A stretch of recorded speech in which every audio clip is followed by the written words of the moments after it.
बंगालमा doctor nurse जनता कोही पनि सुरक्षित छैन भन्दै भाजपाले मुख्यमन्त्री ममता ब्यानर्जीको राजीनामाको माग गरेका छन् भने बंगालमा अभय प्रकरणलाई लिएर आन्दोलन चर्किँदै गएको छ।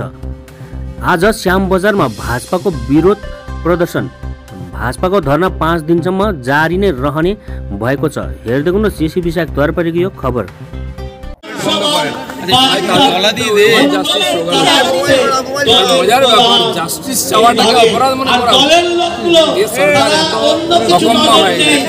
দুর্নীতিগ্রস্ত হয়ে গেছে, অপরাধী সরকার হয়ে গেছে, সেখানে জাস্টিস পাওয়াটাও অপরাধ। তাদের পার্টির সিনিয়র নেতা পাবলিকের চাইতে জাস্টিসের কথা দিয়ে দাও না, দিয়ে দাও। অন্য দলের বা সমাজের সাধারণ মানুষের বিশিষ্ট ব্যক্তিগত পুলিশের ভয় দেখানো এখানে যাওয়া যায় না।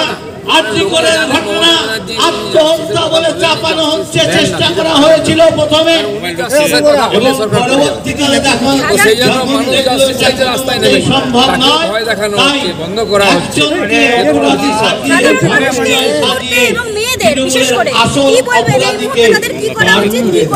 না দেখুন, প্রথমবার আমার মনে হয় সাধারণ মানুষ রাস্তায় নেমেছে। এর আগে আমরা নন্দীগ্রাম অঞ্চল থেকে সমস্ত এখান থেকে কোটি কোটি টাকার স্ক্যাম হয়, ওষুধের যেমন দুর্নীতি হচ্ছে, সাধারণ কর্মী সমস্ত স্তরের মানুষ সবাই ঘটনা নিন্দা করেছেন। জাস্টিস আমার মনে হয় এটা হওয়া উচিত, কিন্তু কতবার জাস্টিস চাই? বারবারই ঘটনা ঘটবে तो ना रहेगा बांस ना बाजेगी बांसुरी। ये सरकार जब तक दिन থাকবে ততদিন এই আন্দোলনই করতে হবে।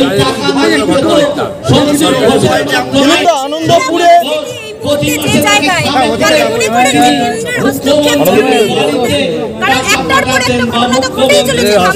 দাবি বহুবার উঠেছে, এখনো উঠছে, উঠবে।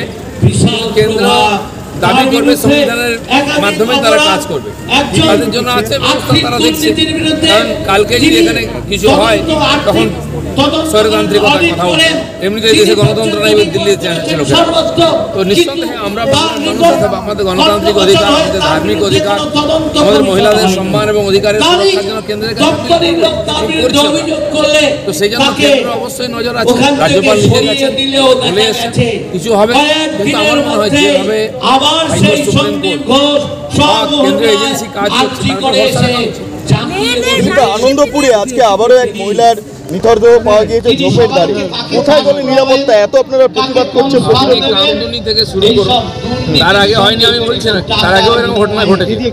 কেন চলছে আর কেন বাড়ছে? সমস্ত জেলাতে, শহরে, সব জায়গায় মহিলাদের সঙ্গে হচ্ছে। গ্রামে গঞ্জে আদিবাসী, উপজাতি, এসসি এসটি মহিলাদের সঙ্গে হয়, সেটা কোনো খবর হয় না বা কোনো লোকের চোখে পড়ে না।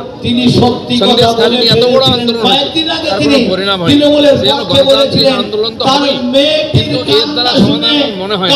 এই সরকারকে যতক্ষণ বিদায় করা হবে এই ঘটনা চলতে থাকবে আর আমরা রাস্তায় নামতে থাকবো, এটা কোনো সমাধান নয়। সরকার জিতে গেছে মানে যা ইচ্ছা করবে, এটা হতে পারে। মেয়েরা বাড়ি থেকে বেরোবে না, ইউনিভার্সিটি যাবে না, কলেজ যাবে না, মেডিকেল কলেজ যাবে না। আরে যে কলেজে, যে হসপিটালে সুরক্ষা নিয়ে চলছে, যেখানে সুরক্ষিত নয়, ডাক্তারও সুরক্ষিত নয়, পুলিশও সুরক্ষিত নয়, এই হসপিটাল ভরসা কি করে রাখবে? তো সেটা সমাধান করার জন্য হসপিটালটা বন্ধ করে দিতে হবে, কোর্ট সেটাই বলছে। আর এখানকার টিএমসি সরকারও তাই বলতে, মহিলা নার্স, মহিলা ডাক্তার যে ট্রিটমেন্ট করতে না যায়, তাহলে আমরা সুবিধা পাবো কি? আজকে ডাক্তার আন্দোলন বন্ধ করে নিঃসন্দেহে সমান হচ্ছে। কেন করেছেন? বাধ্য হয়েছে। সেই বাধ্যবাধকতার জন্য যারা দায়ী তাদের ভাবতে হবে না। বলছি এর কি শেষ নেই কোথাও? শেষ হয়, সব জিনিসের শেষ হয়, শেষে শুরু হয়ে গেছে। মানে সেই দেখুন, পদত্যাগে সুরক্ষিত হবে কিনা, কিন্তু আপাতত এই সমস্ত কিছু অনৈতিক কাজ, দুর্নীতি, হিংসার মূলে মমতা ব্যানার্জি। আজকে নাহলে কি এমন বাধ্যবাধকতা আছে? ওই প্রিন্সিপালকে বাঁচাচ্ছেন, সিপিকে বাঁচাচ্ছেন কেন? আজকে যে বিশিষ্ট বুদ্ধিজীবীরা বা সাধারণ মানুষ যারা সোশ্যাল মিডিয়াতে বিরোধিতা করেছেন বা বক্তব্য রেখেছেন, তার পার্টির নেতাও বাদে, তাদেরকে পুলিশ যাচ্ছে, তার পার্টির এমপি অ্যারেস্ট হওয়ার ভাই আজকে কোর্টে যাচ্ছে, তাহলে সেখানে সিপিকে কেন ডাকা হয়? তার মধ্যে কেন কেস হয়? কেন এসে প্রিন্সিপালকে সিবিআই ডাকলো? কেন পুলিশ ডাকেন? তার মধ্যে কেস হয়? মমতা ব্যানার্জি চাননি বলে তো। উনি যতদিন থাকবেন উনি চাইবেন না এর সমাধান।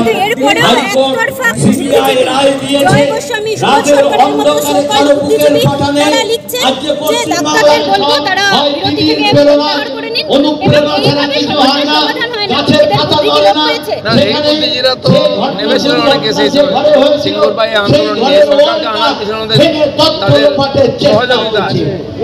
তখন বিবেক ছিল, অনেক ভয়ঙ্কর ঘটনা ঘটেছে। একটি মেয়ে, সে এক বাড়ির সন্তান, তাকে যে নৃশংস হত্যা করা হয়েছে, তার সমাধান চান না? ওনারা বলে দিন সমাধান আসুন সামনে।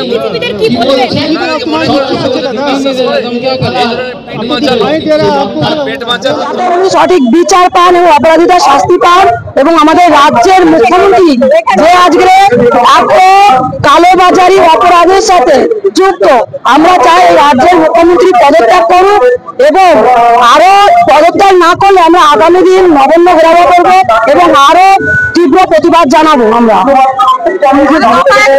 এবং আর এই রাজ্যের যে পুলিশ মন্ত্রী, মুখ্যমন্ত্রী, পুলিশের চটি চাটা হচ্ছে, এই আজকের মুখ্যমন্ত্রী চটি চাটা হচ্ছে আমাদের রাজ্যের পুলিশ। আর এই আগামী দিনে ভাড়া করা গুন্ডা দিয়ে মুখ্যমন্ত্রী কাজ করাতেন, আর এখন কাজ করছে রাজ্যের পুলিশকে দিয়ে ভাড়া করে।